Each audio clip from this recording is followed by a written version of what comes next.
One dysfunctional pattern that I'm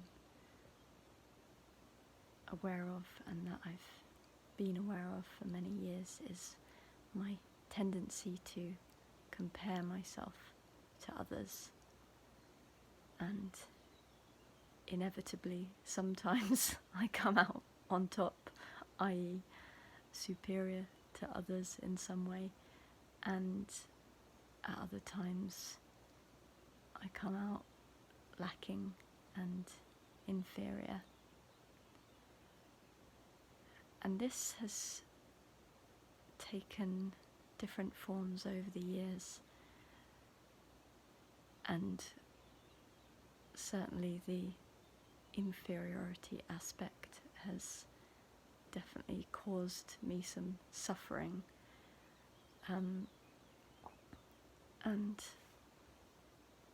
I noticed that in the realm of spirituality, there's also been this tendency of the ego to compare myself to others and somehow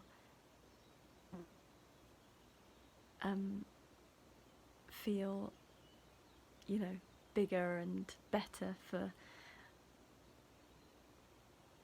I don't know, having understood more or experienced more, or there's this feeling of other people being better than me, more evolved than me.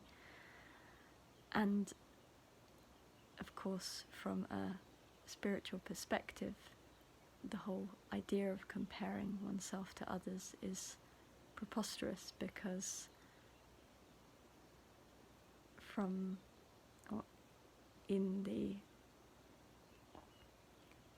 acknowledgement of oneness, there is no other, so there is no one else to compare myself to. There is no me and you, or we are just different expressions of the same one life, one entity, one essence. And yet the ego loves to perpetuate this story because it keeps it alive. It gives it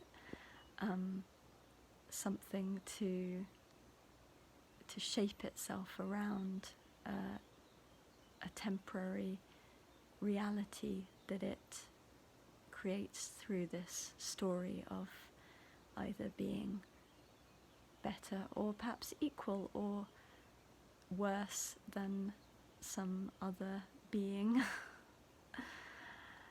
And as I was contemplating sharing this pattern of mine, which I'm sure others can relate to, I noticed this sense of resistance to share this, because it's somehow exposing my egoic patterns, and there's shame around that. There's a desire again from the ego to protect my self-image, the image that I'm projecting out into the world, and to do that is to admit, the flaws and the weaknesses of my mind. And if I identify with that small sense of self, that separate sense of self, then it's about exposing my weaknesses, and that's frightening for the ego. And that just got me thinking, what else am I not saying in these videos? Where am I holding back in order to project a more positive or desirable image? Because no doubt, and I can sense it sometimes, there's a tendency for me to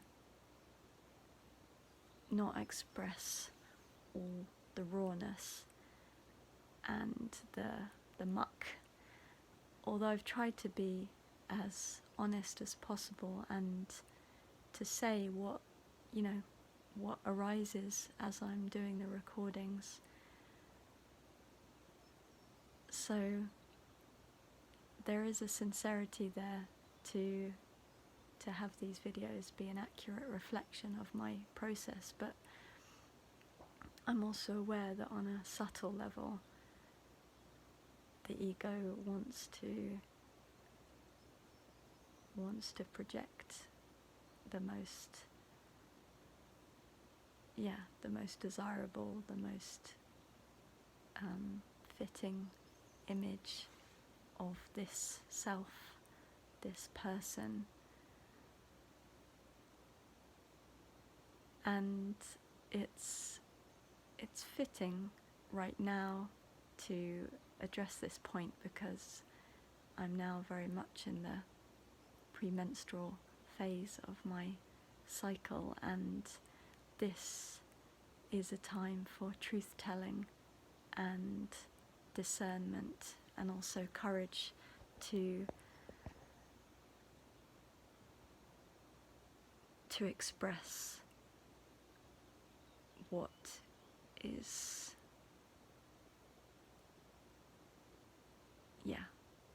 to express what might otherwise go unsaid. So I'm exposing these less than charming characteristics of my mind,